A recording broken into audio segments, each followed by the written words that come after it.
Hey everyone, It's Chad Church, and Nikolai Phelan. and we are excited to bring to you our brand new podcast, Hullabaloo. Cross-generational, media consumption podcast where two gay men from different generations watch movies, read books listen to music, and more, to bridge Gen X. and Gen Z. I thought that was pretty good. Let's do another take.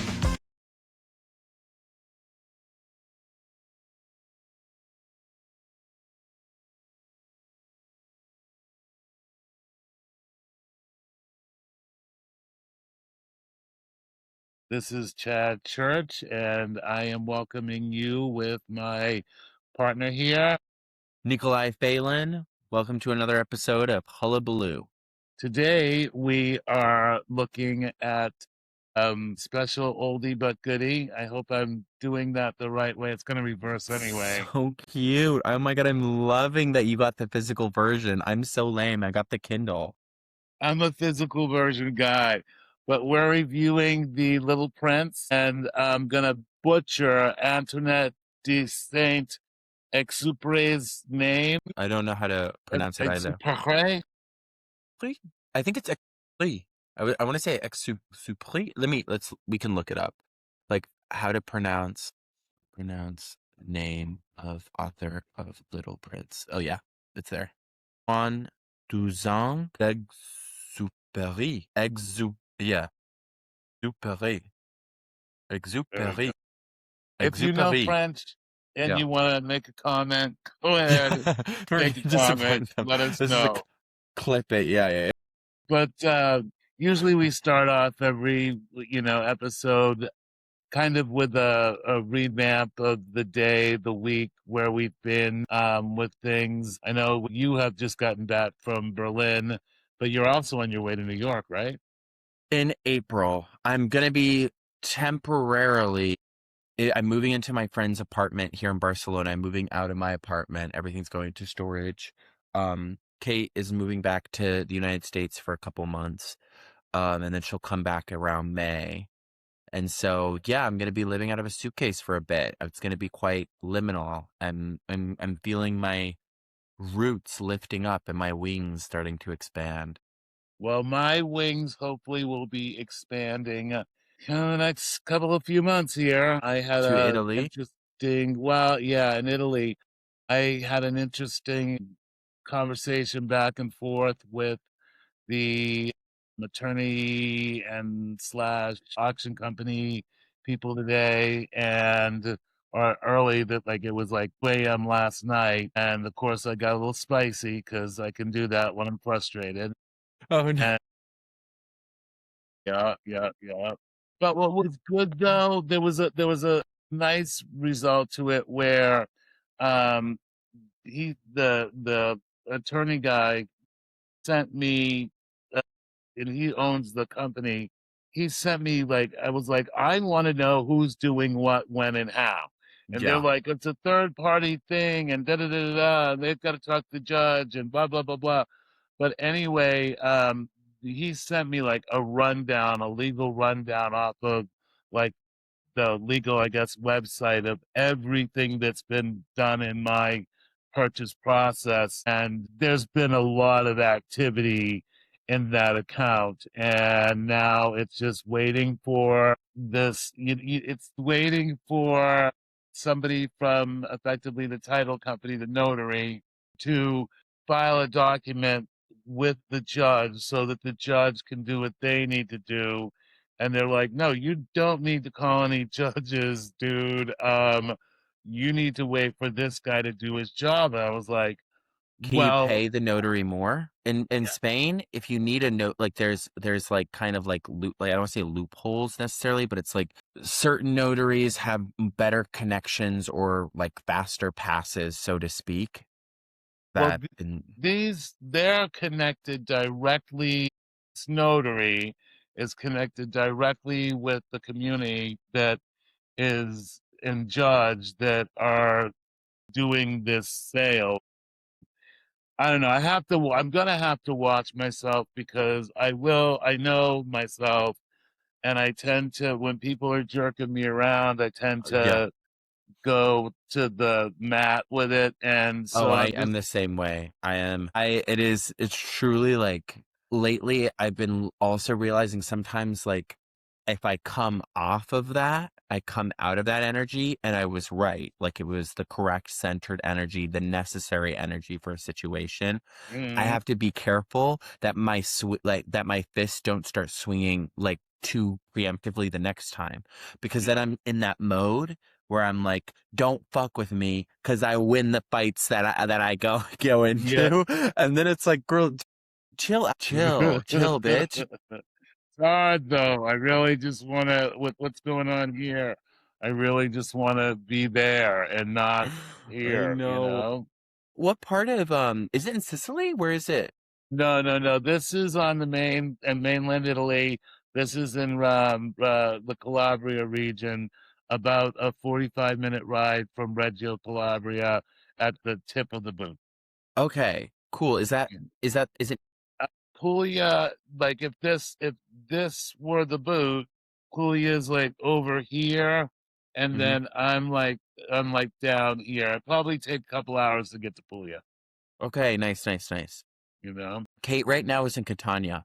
What's that? Kate right now is in Catania. She's in Taormina. Okay, so she's in Sicily, just below uh, me on the side across the channel. Really? Okay, Yeah. beautiful. Yes, so she's loving it. She's like, it's the most beautiful, most amazing. I'm like, I can't wait for our residency. Right? The Honestly. Hullabaloo. We're gonna have to call it something other than the Hullabaloo residency, maybe. I don't know what we'll have to call the residency, but it's I've gonna be got cool. a feeling a little bit like Andy Warhol had the factory, Right, and that's a cool idea. I kind of like that angle a bit. Yeah, something that's more oblique, that's like it's an incubator kind of vibe. Yeah, for sure. Exactly, I think that's exactly. cool. Okay. For me on my side, it's been good. It's been proud of myself. Like I did this I stayed up all night doing the cleaning for the apartment viewing. So I was up all night doing this cleaning, um, getting it ready.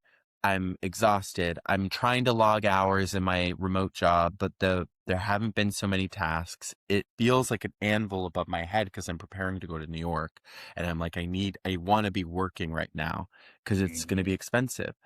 But there is this other part of me that's just like, it's going to be fine. You don't need to stress. Like, there's no signals that I'm receiving that are like, it's not like everything's going to work out. mhm. So I'm just doing all the things I need to do, and it's been like I had two major things today. I said I was submitting, begged, I begged this exhibition, part of this festival. There's this amazing music festival here in Barcelona called Sonar. It had a complicated issue with some of its funding that seemed to be connected to Israeli money last year that was not good. But as a general art festival, it's one of the most amazing electronic music festivals, and they do exhibitions. And so I wanted to take my performance art piece, but it not as a performance, as an installation. The one where I was sleeping and there was the big projection and stuff. I pitched it to them, but I missed the deadline. So I missed the window to submit, and I begged them. I sent them emails saying, this is perfectly aligned. Please let me submit.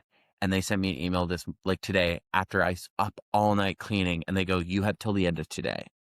And so I said, and then I wrote, and then as I did that, and then I wrote this amazing essay, and then I just did some more job interviews, and then I worked out, and yeah, I've been kind of on my grind in a way. Like I've been like figuring out how to show up in all the ways that I need to, and just trying to like tackle tick tick tick tick tick, And then I read today The Little Prince, which was awesome and also felt inevitable.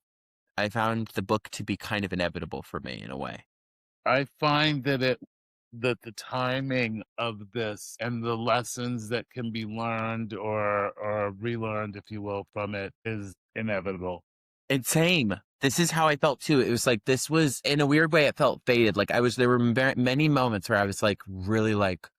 I was like, okay, so I'm gonna have to read this a second time, and I'm gonna come back to this, and I'm also gonna go find like a website where all of like it's broken down because it was.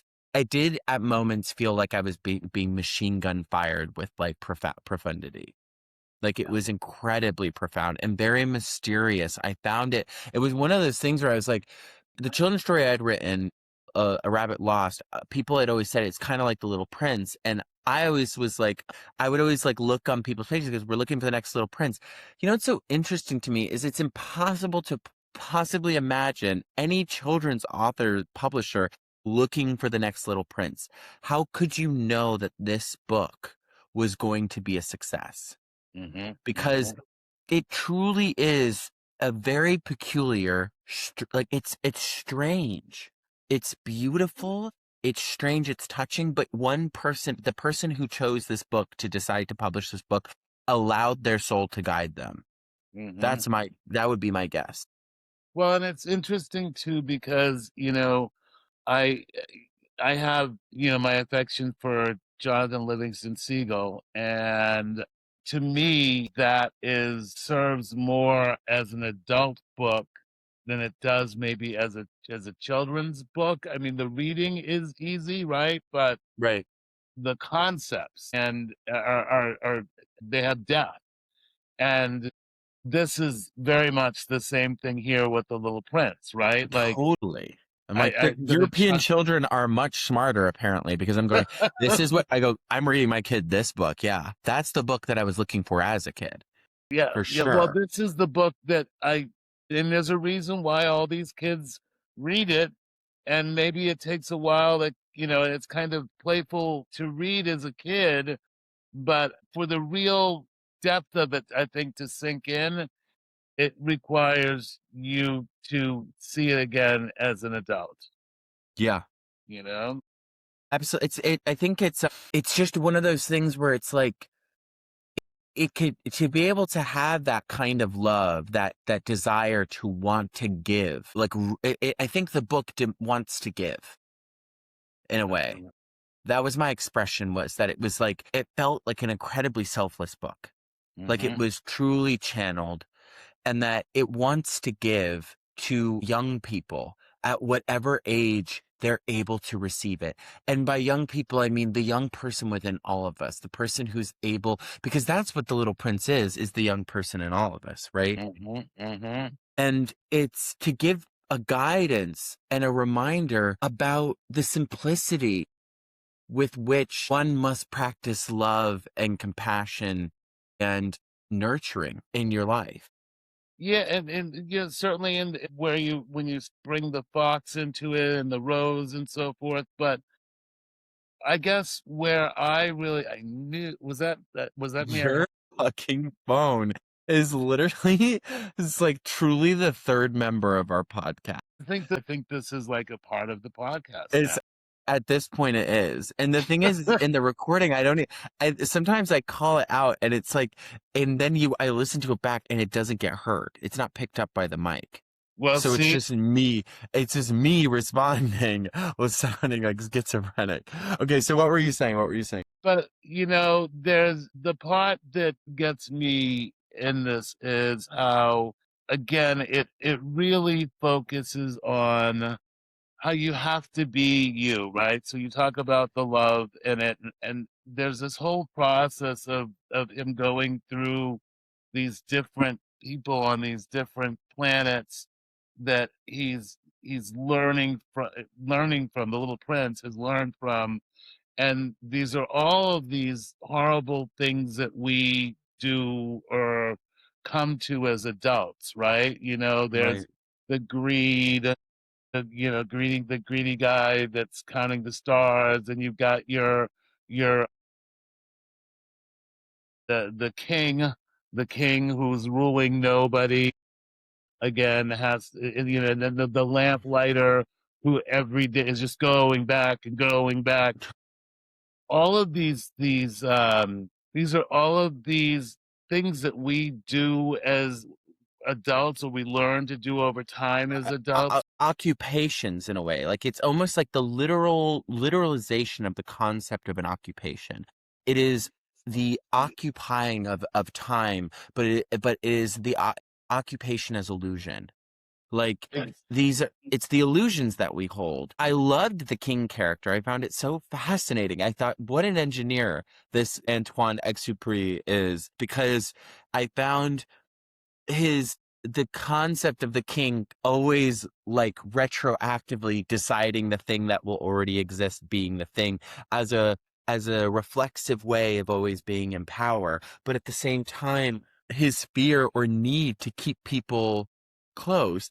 It was the book is incredibly beautiful, and it's sad. There's a turning point when the main character, this like is, you know, fixing his like plane, and then he's kind of like, you know, and then the little prince is talking about the only thing that gives him happiness is these sunsets, and Mm-hmm. there's the introduction of the sadness that lives within the little prince, Mm-hmm. and even the concept of his world being so small, and its repetitiveness and this need to explore. It's Cleaning the. so abstract. It's so open is how I would describe it. It's open. Mm-hmm. It's really it's like this. It's not confined to a specific metaphor. It Mm-hmm. doesn't demand that it be one thing. It's I think there's a lot of different metaphors in it, right? I it's mean, it's it's that's the thing. It's I think it's divine mystery. mm-hmm. That's what it makes it so profound, is that it is able to wear so many faces because it is committed to the truth of itself and the strange truth of itself, which allows the reader at any age to bring themselves to it. Mm-hmm. I Mm-hmm. found it very interesting that your perspective was this understanding of him, a person needing to be themselves, because Yeah. I found it as it not necessarily just about that I found that to be a much more ancillary theme. I didn't think that this was a book that was so much about being ourselves, but it was more about the necessity to protect the beauty and purity of childlike wonder, and how that is a way of seeing, and it's a way of engaging in the world that allows somebody to live with less misery, because these In their own light, though, right? I mean, yeah. and that's, I don't know, that's I may draw that out of many things that I see or come to understand, but I felt like, there's this. Can I ask you, would you be open to expounding more upon that? Like, why do you think that, like, that's often a theme that kind of comes up for you? I think it's the most important thing that I found in my life is that we have to be our authentic selves. I think when we're not, we're cheating the world of something that can be very good, and and even just the process of learning that other people take on when you expose who you are, and they have to understand who you are. Trying to zero in a little more though on how I compose that alongside with all of these different personalities that are typically very adult. I mean, Yeah. the bean counter, the person that's going to be in control, and I feel like this little prince, he's on a journey, right? He goes to all of these different planets, and meets these different people, and I feel like that like is what, and different types of people, different, I guess, misgivings. And in the end, he learns from seeing these adults, just like Antoine came to understand as Antoine, that like Yeah. he doesn't want to talk to a bunch of fake people doing a bunch of shit. He really want, the living part of things is so much more important. The experiential part of things was so much more important than just doing the job. No, I think that's like it's so here is my reading of it and my understanding of it. Now, mind you, this is my I've only read the book once. And it does this is a very almost like deep literary text in a way because of Mhm. how particular it's the way that the narrative operates. It introduces the author, which is a very unique thing to do. To me, The Little Prince I saw as kind of like a concept of the inner child in a Yeah. way. So it's his inner child going out into the world and meeting all these adults. But it's a warning, and it's a warning, it's a lesson to his inner child and also the child that is all. The child that Mhm. may read this, the child that is meant to be protected by this, right? And it's a warning and a recognition that all of those people that have this sense of understanding about the world because they're adults have illusions. Their way of seeing things are strange and bizarre to him. And when you see it in the light and the world and the vision of the little prince, you're able to see it in that way too. Mhm. And prior to that, with the convictions that he holds for his flower and about the sunsets and stuff, even the little prince's ideas seem a little bit bizarre. But then you kind of understand in the greater context of things that that bizarreness perhaps is a is a freer or kinder path that if illusions are a necessary part of living, then let the illusions that we hold be those that bring us closer to compassion, to caring. And there's also this sense of like the taming. Like I would love to tell me about your thoughts on taming, okay? I'll hop out, but that's my like initial reading, but I want to talk about the taming because that was to me something that was very interesting as well. Well, the fox is the winner for me, you know? The Fox rocks. Fox is killing it. Fox Yeah. comes in and he just is like the boss. Talk about the Fox, Chad. Tell us about the Fox. So where I enjoyed that part of it is, I mean, that's where the love comes from. Taming being equal to love in a way, right? Like Yeah, your friendships, your engagements with people, and it just seems like they're both learning through their experience together, and I feel like that's weird because like I need to read it again, but like I feel like the fox connects to the snake being involved and the and and and what comes out of this through that fox is the little prince kind of matriculating back to, okay, now that I've got love, so to speak, right. I have this better understanding of my relationship with my rose back on my planet, And his and volcanoes.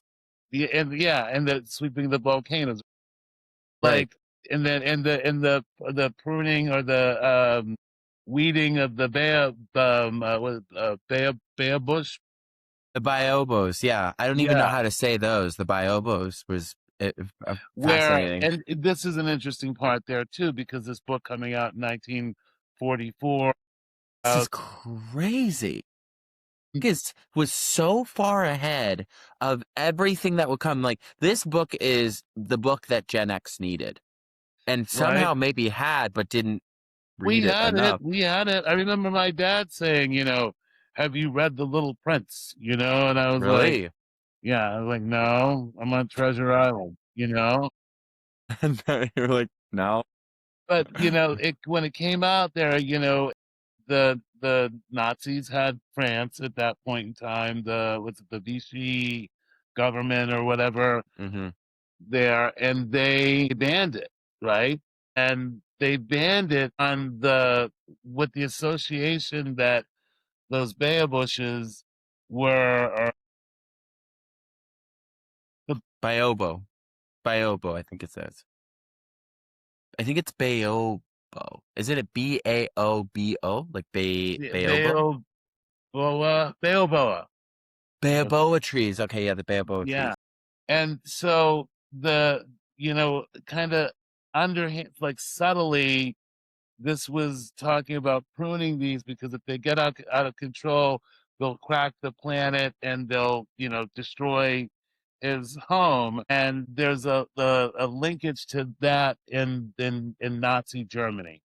And that's why it was banned in France at that point in time. What is the linkage there? That the letting the Nazis get out of control. Right. Okay. Interesting. That's very interesting.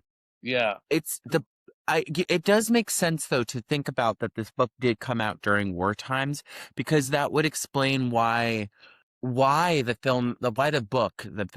book has so much to say and why also what it has to say applies to our current day because the parallels are unmistakable, right?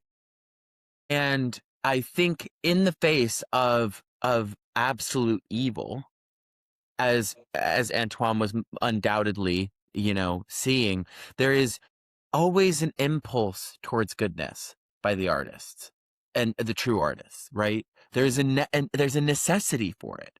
We must return to good and the pendulum must swing back. And those who are able to hold that, who are able to bring that down, I think, the art angels send their light beams like nobody's business or whatever, however you want to imagine it, because it's what people crave. We can't live in the darkness. We don't want to be swimming through cesspools of evil. Nobody's seeing themselves in the Epstein files. Do you know what I mean? Like the general population is kind of looking around going, we don't have anything to do with this. This is not us. Right. This isn't the human beings that we are. This is next level evil. Same thing as the Nazis, right? Where it was like, we're talking about like levels of evil that just were utterly mind boggling.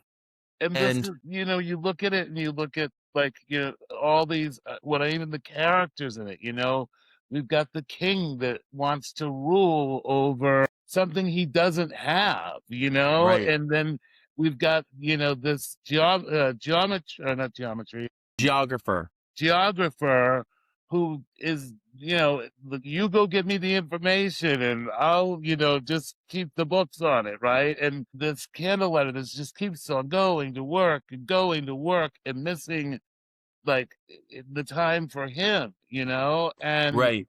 I just think it's really reflective of what we have become as a society and as adults. And it's really timely. Like, I think that with the way that things are going right now, if I had children of my own, it would be our family's required reading. Reading. 100%.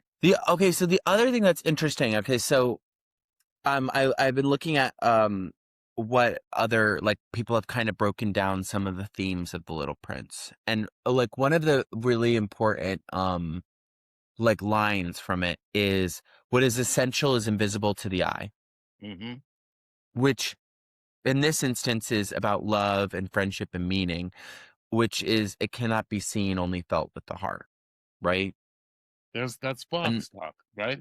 yeah, and that line just got me. I was like, wow, what is essential is invisible to the eye. And the fox, when with the taming, the concept of the taming, and when the little prince understands that all he's been doing in his relationships is taming, that he left his like this not knowing why he did the things he did or if it was enough. And then when he met those other roses, he doubted his rose. But I felt like in a way the rose was kind of like, in a way it was him.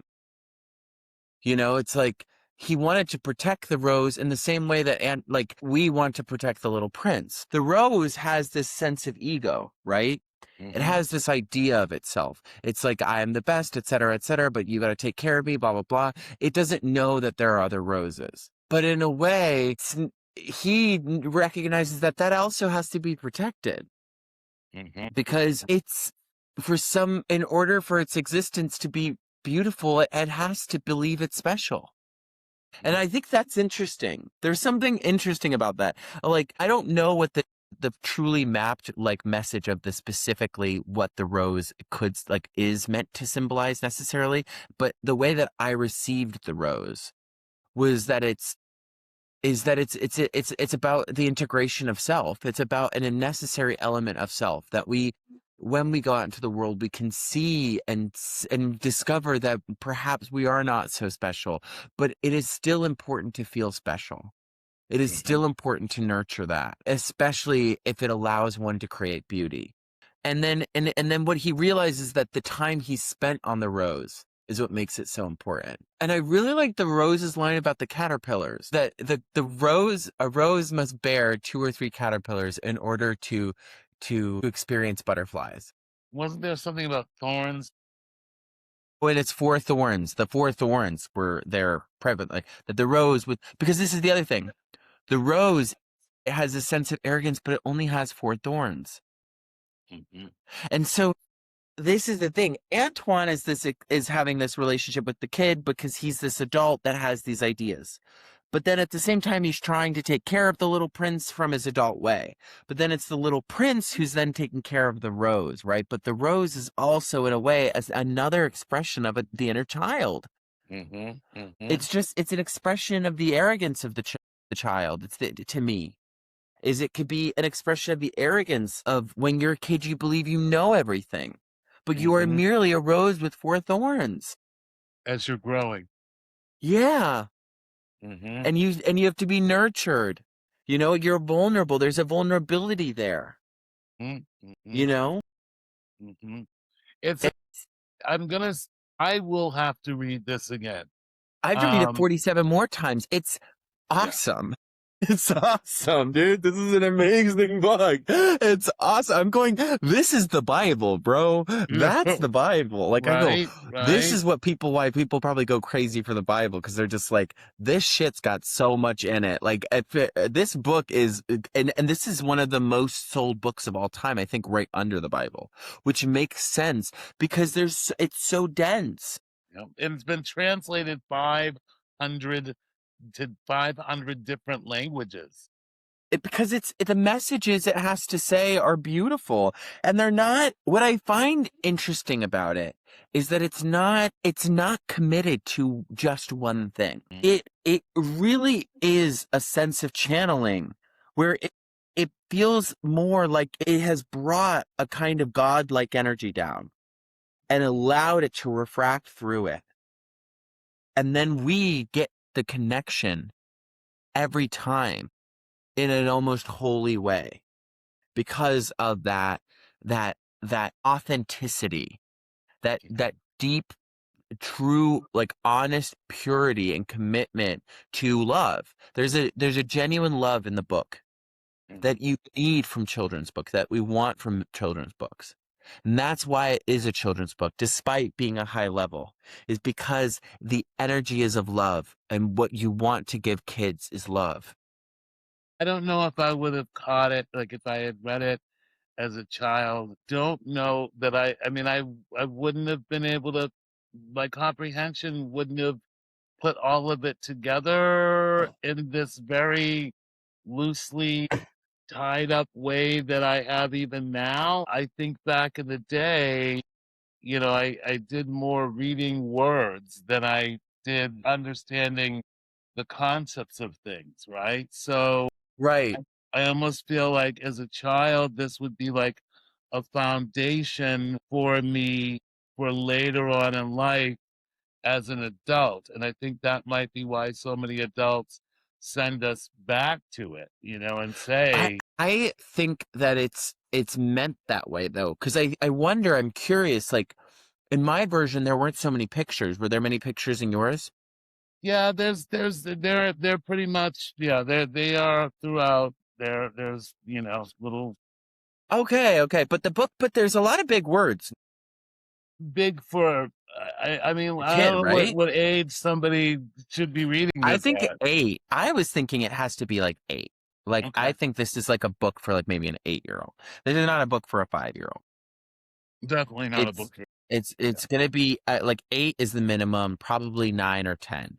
Yeah. but I think it's interesting enough and unique enough in the places it goes. Because there's something as a kid that I think that you love is the experience of traveling.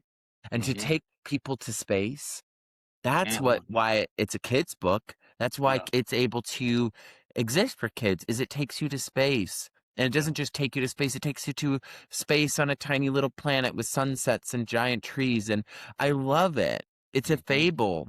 Mm-hmm. It's using the mystery of life and choosing to express itself through love. And I find that to be incredibly like honorific and admirable, and a reminder that you can make incredibly beautiful things that are entirely committed to heart, Mm-hmm. and that and that the themes of the book and the messages of the book are exist from head to toe, from A to Z. Tell me how you tell me about your thoughts with the snake.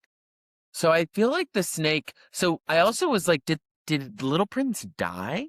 Yeah. That's what I thought, because like it didn't say it, but it kind of like got that, and I felt that the snake was essentially was adulthood, basically life, like the temptation of adulthood, the corruption of adulthood coming, and um demanding you grow up. And so what happens is the way I received it, and I'm not sure this is correct, because it's again, it's quite mysterious. Like there's behind a wall, he hears the little prince talking to the snake. Little prince gets kind of bit by the snake. This is not like it's not so expressed. Like it's really like inferred, and then things happen, and then you're just like looking back, and I'm like, okay, that's pretty advanced writer techniques, But it's the setup too, because he meets the snake earlier on, right? And right? so yeah, and so the snake is. And then he like disappears into him. And so when the little prince disappears, it's like I saw the snake as, and maybe I'm bringing a kind of a biblical interpretation of like the snake as this kind of this calling towards the death of childhood. It is in the way that the snake tempts Adam and Eve away from innocence. The snake is taking the child away from its childhood, but on the way out, the little prince says to him and gives him the gift of always being able to reconnect with his childhood, Mm-hmm. Yeah. and to be able to experience that when he sees the stars. And it is the openness, again, the openness of the book is also the openness that is the ending. This is why I think it's so brilliant, is because this ending that he gives him is the answer to it all, the answer to the two being able to express childlike wonder, is a sense of a not knowing, Mm-hmm. is a cultured curiosity,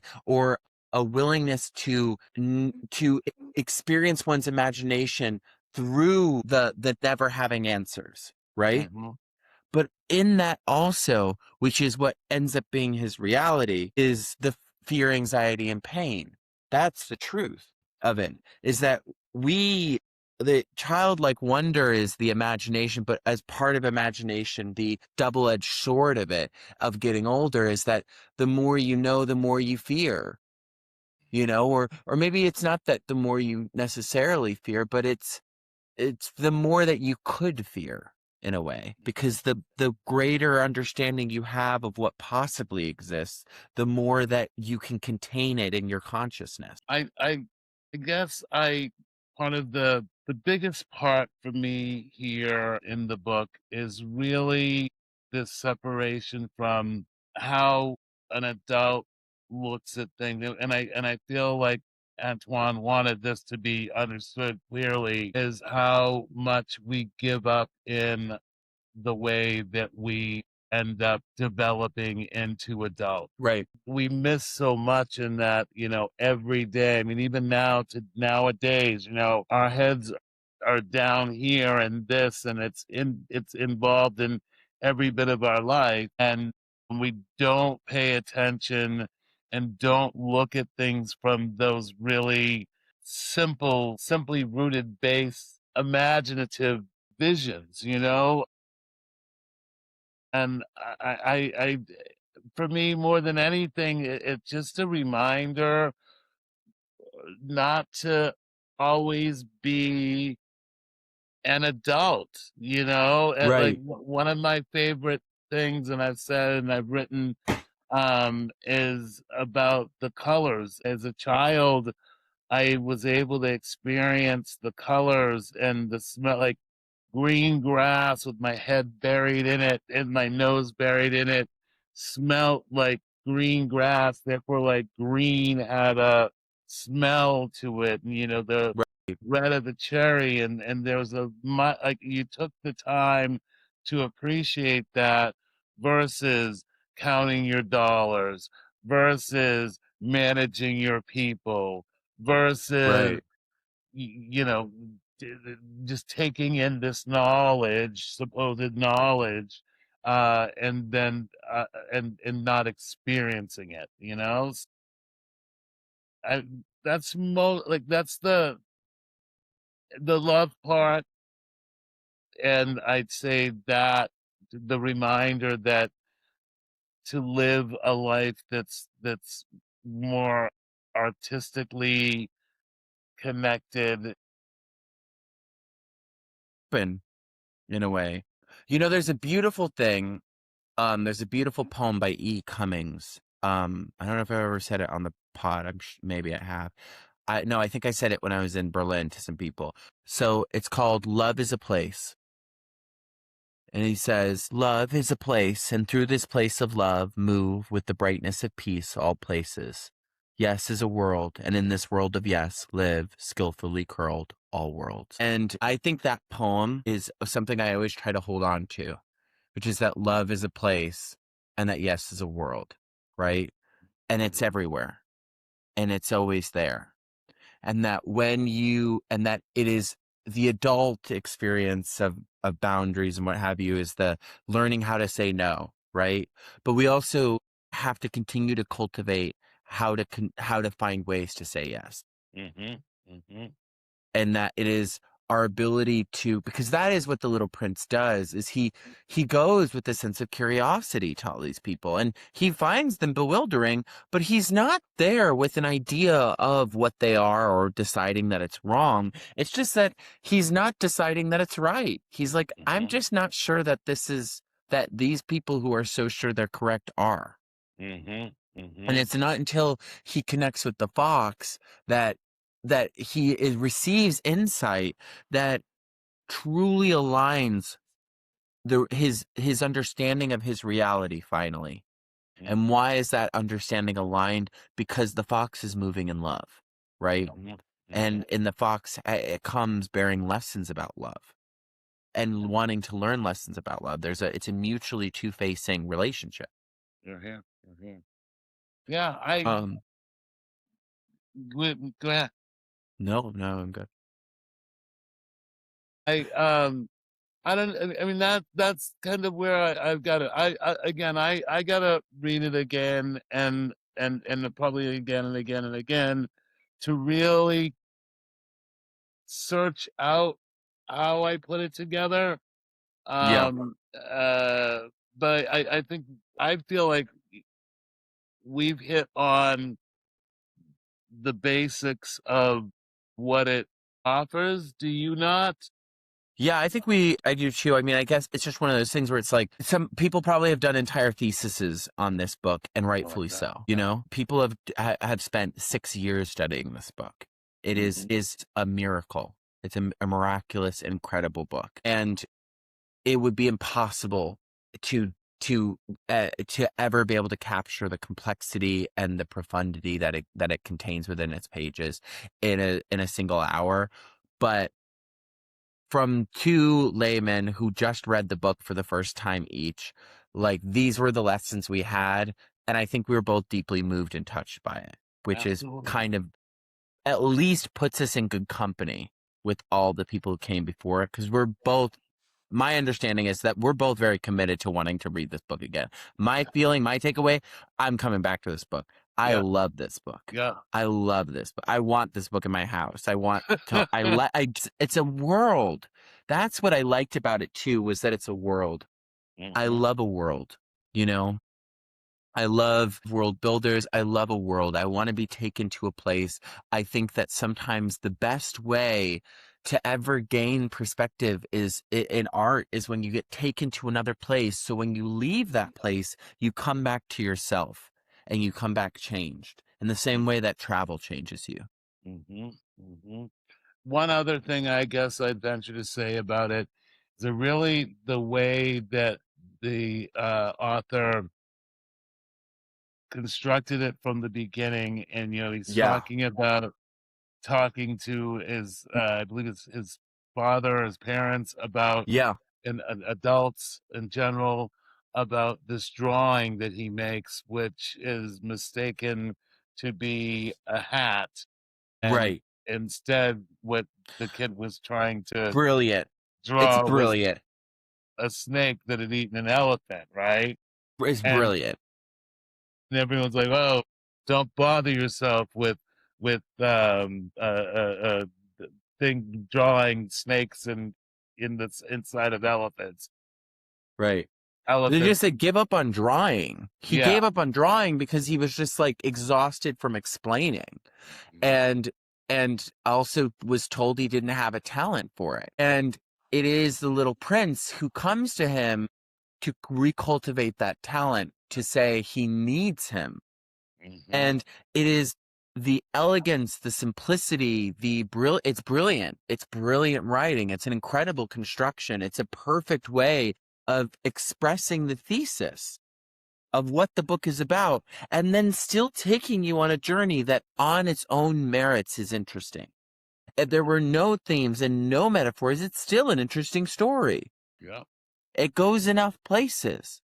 But because it has that depth, it has that rigor, and it has that elegant construction, it's a 5-star book for me. This is an A plus. I have no notes. I am absolutely, I'm right there with you. 5 stars, 5 stars, 5 stars. In fact, this is going to go sit on top of my copy of my hard copy of Jonathan Livingston Livingston Seagull Seagull. as well. And wouldn't it be wonderful if, in, I think about these little books, and I think that, oh wow, we're reading these kids' books, right? At one level, right? And Right. when we open it up to, I don't know, Le Shrugged or something like that, we're going to be like so much more high level because we'll be, reading this, supposed masterpiece or whatever. But the masterpiece is in the simplicity of it.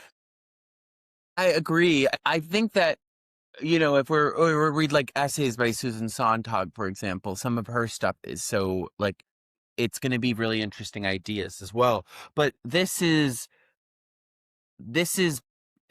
I thought this was just was fantastic. But again, we're also talking about like the Little Prince is kind of like the one. Like it's like it is we're not like it's not like we're not going to go on a bender of just children's books. I think we would start to run into a different experience. Oh We are yeah, talking about like the Bible of children's book. Like this book is the one. yeah. It is the most it has managed That to. and Jonathan with me both. I'm happy Well, with both. of course. No, but I mean, Jonathan Livingston Seagull isn't necessarily a children's book, though, is it? I think when I ever first read it, I was like 10. I mean, I think these are in the same range. Okay, okay. I guess I always thought Jonathan Livingston Seagull was kind of like a self-help parable in a way. But I think it becomes just like this for Yeah, as you catch up with it again as an adult. And so what I yeah. really like about it is that I guess what I'm trying to say is that these are foundational material for building, our house, our Yeah, exactly. For it's uh this is interesting is that so there's a person that says, okay, Jonathan, okay.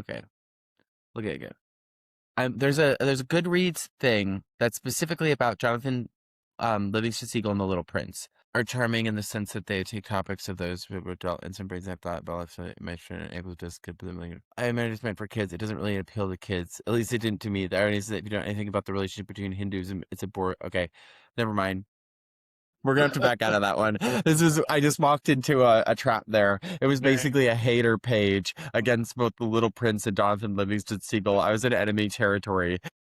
Emily Bennett. I was like, never mind, because I was Yeah. hoping that somebody had like on a forum or something had connected the two, and of course Mhm. it was haters. So because they have the time, I can't read or something. Um, right? at all. Well, I think I don't know. It was funny just even to read this critique of where they go with somebody said with varying degrees of success, and I thought to myself, I found it very successful. I found the Little Prince to be a very profound book. I read a lot of theoretical books with high ideas. To only call The Little Prince a children's story that also is aimed at adults feels a little bit like a weak reading of the situation, because I Yeah. think it really is expressing something that's two-facing, Mhm. which is that relationship has to always be cultivated, and that also adults are somewhat responsible for making sure that we don't allow kids to not protect this thing. I think for me, the one thing I'll say about my stepmom was that she did protect my childhood and my innocence as a kid. Like that was truly her good deed. I have a very complicated relationship with her, but she really did protect my innocence as a kid. Like I wanted to be a detective, right? And so I would read Hercule Poirot books as a child. I was reading Agatha Christie at like 8. And so wanted to be a detective. And so she bought me a hat and a coat, and she would let me, whenever a remote would go missing or she couldn't find something, she would be like, I need Detective Nikolai. And then we would have decaffeinated coffee and eat cookies. And she'd explain to me what the thing that was missing was. And I put on my hat and I put on my coat and I go find it. And I was a detective. That is the cutest thing ever. That is so cute. I don't even That's know. so cute. I know it was really special. And I am who I am because I had an incredibly vivid imagination. I was like off with the fairies for most of my life, you know? And I still am. There's And a pun on that somewhere.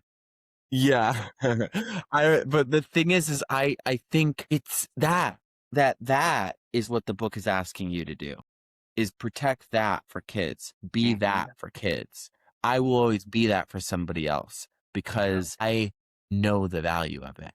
Mhm. Because I'm happy to be who I am, Yeah. you know? Yeah. Well, I think that was a nice review that we had. Yeah, I think so too. I love this episode. So, without further ado, from all of us, To you. we love you. Hullabaloo. Well, That was I'll, pretty I'll get good. it from Hullabaloo, from us to Hula you. Baloo. I don't, was that the original? I didn't even remember. Leave I it. did it We'll wrong. we'll just scramble it up and pass it Yeah, out we'll as however we want to. scramble Damn and it. jangle it.